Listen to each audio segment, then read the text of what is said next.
Present.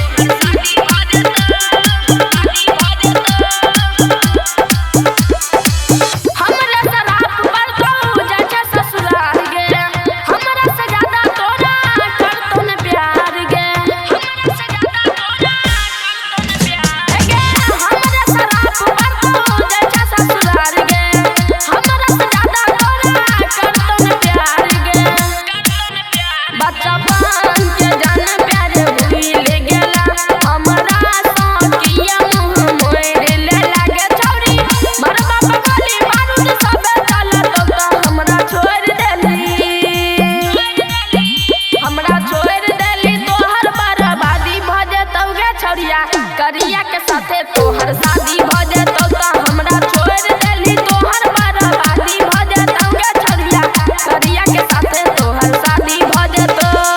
DJ Sumit Satish रईमा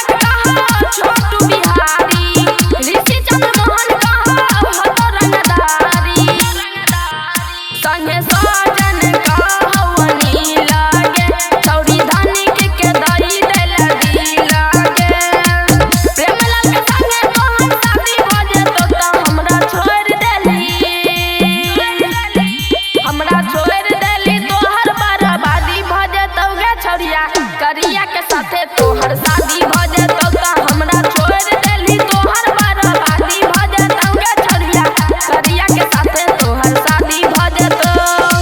RLA music Sonki Darbhanga present.